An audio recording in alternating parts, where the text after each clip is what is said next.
आज के एपिसोड में हम बात करेंगे फ्यूचर के लिए इन्वेस्ट करने के बारे में।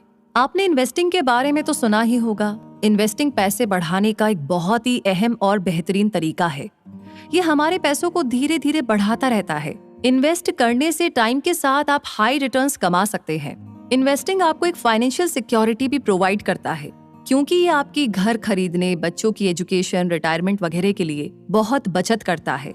इसके अलावा इन्वेस्टिंग इन्फ्लेशन को मात देने में बहुत मदद कर सकता है, जो टाइम के साथ आपकी मनी पावर को कम कर देता है। रेट ऑफ इन्फ्लेशन से ज्यादा रिटर्न्स पाकर आपका पैसा अपनी वैल्यू बनाए रख सकता है और वक्त के साथ बढ़ भी सकता है। आप अपने एसेट्स यानी कि अपनी संपत्ति के डाइवर्सिफाइड पोर्टफोलियोज में भी इन्वेस्ट कर सकते हैं।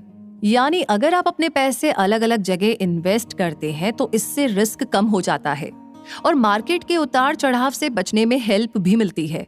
जब आप अपने पैसे stocks, mutual funds, real estate जैसे अलग अलग एसेट क्लासेस में इन्वेस्ट करते हैं, तो अगर आपको एक इन्वेस्टमेंट से नुकसान भी हो, तब भी आपके बाकी के इन्वेस्टमेंट्स को इफेक्ट नहीं करती और आपके बाकी पैसे बचे रहते हैं।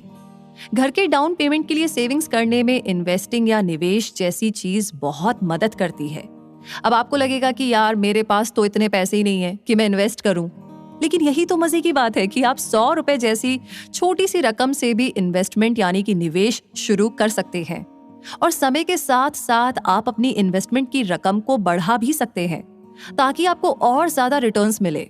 हम समझ सकते हैं कि आप में से बहुतों को ये इन्वेस्टमेंट, रिटर्न्स, पोर्टफोलियो जैसे शब्द सुनकर काफी ज्यादा घबराहट हो रही होगी, या आप में से कुछ लोग शायद थोड़े कंफ्यूज हो रहे होंगे कि यार ये सब क्या है। लेकिन घबराने और कंफ्यूज होने की कोई बात नहीं है, हम हैं ना आपके साथ। चलिए अब हम आपको बताते हैं कि आप इन्वेस्टमेंट की यानी निवेश की अपनी जर्नी को, अपने सफर को कैसे शुरू कर सकते हैं। इन्वेस्टिंग यानी कि निवेश शुरू करने से पहले हमें ये बात क्लियर कर लेनी चाहिए कि हमारा गोल क्या है और हम कितना रिस्क उठा सकते हैं। इसका मतलब है कि हमें अपने फाइनेंशियल गोल को समझना है और ये भी समझना है कि हम अपने पैसे आखिर क्यों कहीं इन्वेस्ट कर रहे हैं।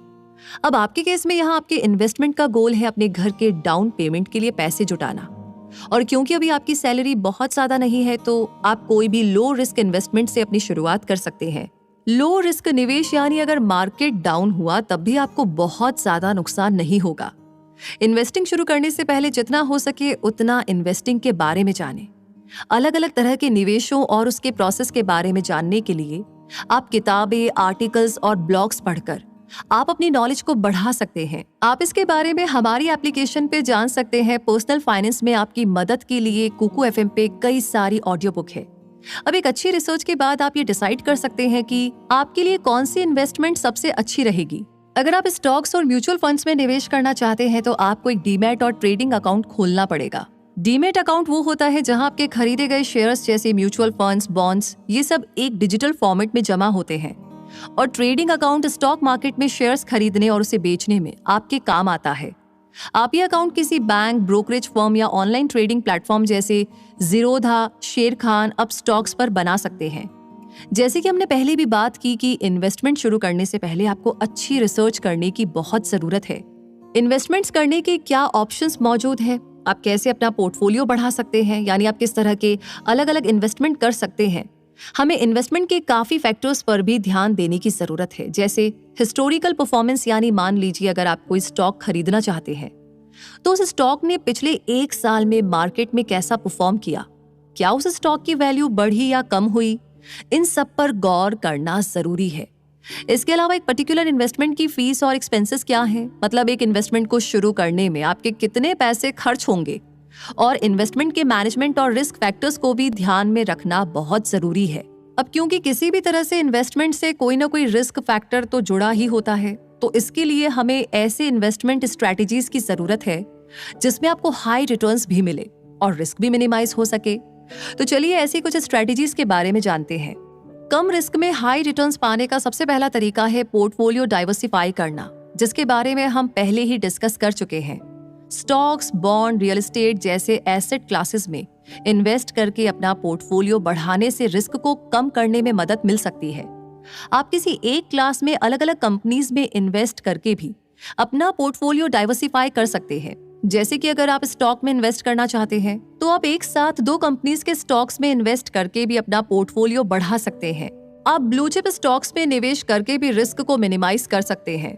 ब्लू चिप स्टॉक अच्छी तरह से एस्टैब्लिश्ड फाइनेंशियली स्टेबल कंपनीज के शेयर होते हैं जिनके पास एक स्टेबल अर्निंग्स और डिविडेंड का लंबा रिकॉर्ड होता है। ये कंपनीज छोटी अनएस्टैब्लिश्ड के मुकाबले में कम रिस्क वाली होती हैं, तो हम लॉन्ग टर्म इन्वेस्टिंग से भी रिस्क को कम कर सकते हैं। जब हम लॉन्ग टर्म इन्वेस्टिंग चुनते हैं तो वो हमें शॉर्ट टर्म मार्केट फ्लक्चुएशंस यानी बाजार के उतार चढ़ाव से बचाता है और बेहतर रिटर्न्स हासिल करने में मदद भी करता है।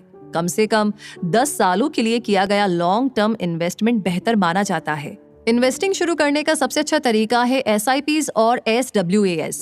SIPs यानी सिस्टमैटिक इन्वेस्टमेंट प्लान्स एक ऐसी तरह की इन्वेस्टमेंट स्ट्रेटेजी होती है जिसमें एक इन्वेस्टर रेगुलर इंटरवल्स पर एक फिक्स्ड अमाउंट म्यूचुअल फंड्स या बाकी इन्वेस्टमेंट व्हीकल में इन्वेस्ट करता है। ये इंटरवल्स मंथली भी हो सकता है और क्वार्टरली यानी हर 3 महीने में भी हो सकता है। आप 100 रुपए जैसी छोटी रकम से भी SIP शुरू कर सकते हैं।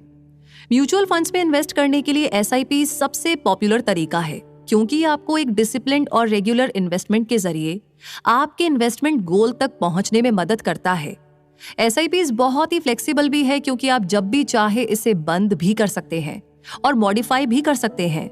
जैसे अगर आपने 1000 रुपए की SIP शुरू की और कुछ समय के बाद अगर आपको लगता है कि 1000 रुपए आपके लिए ज्यादा है, तो आप इस अमाउंट को कम करके 500 रुपए भी कर सकते हैं या कुछ टाइम के लिए अपनी SIP बंद भी कर सकते हैं। अब बात करते हैं SWAS यानी सिस्टमैटिक विड्रॉल प्लान्स के जरिए आप म्यूचुअल फंड से रेगुलर इंटरवल्स जैसे मंथली या 3 महीने पर एक फिक्स्ड अमाउंट विड्रॉ कर सकते हैं।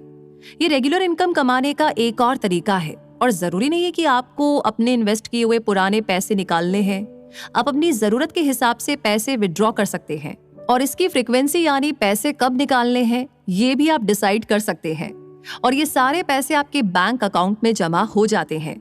तो घर के डाउन पेमेंट की बचत के लिए इन्वेस्टिंग भी एक अच्छा ऑप्शन है जिसमें आप हर महीने कुछ पैसे इन्वेस्ट करते हैं और वो एक पीरियड ऑफ टाइम के बाद आपको अच्छी रिटर्न्स के साथ वापस मिलते हैं।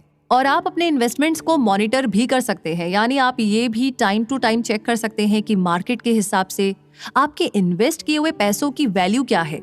लेकिन ये ध्यान रखना भी जरूरी है कि ये इन्वेस्टमेंट स्ट्रेटेजीज मार्केट के रिस्क को कम करने में हेल्प कर सकती हैं। इन्वेस्टमेंट में कुछ हद तक तो रिस्क जुड़ा हुआ ही होता है और रिटर्न्स की कोई गारंटी नहीं होती है। इसलिए कोई भी इन्वेस्टमेंट डिसीजन लेने से पहले ये बहुत इंपॉर्टेंट है कि आप खुद से अपनी रिसर्च जरूर करें और किसी फाइनेंशियल एडवाइजर से कंसल्ट भी करें। और इन्वेस्टमेंट से जुड़ी जानकारी को पाने के लिए आप फाइनेंस से रिलेटेड न्यूज़लेटर्स को सब्सक्राइब कर सकते हैं और बहुत से इन्वेस्टमेंट ब्लॉग्स भी पढ़ सकते हैं। वैसे एक बात जरूर याद रखें, जितना जल्दी हम सेविंग्स और इन्वेस्टिंग शुरू करेंगे उतना ही हमें आगे बेनिफिट होगा। तो आगे और ऐसी जानकारियां जानेंगे अगले एपिसोड में। तब तक के लिए बने रहिए रूबी के साथ इस सफर में।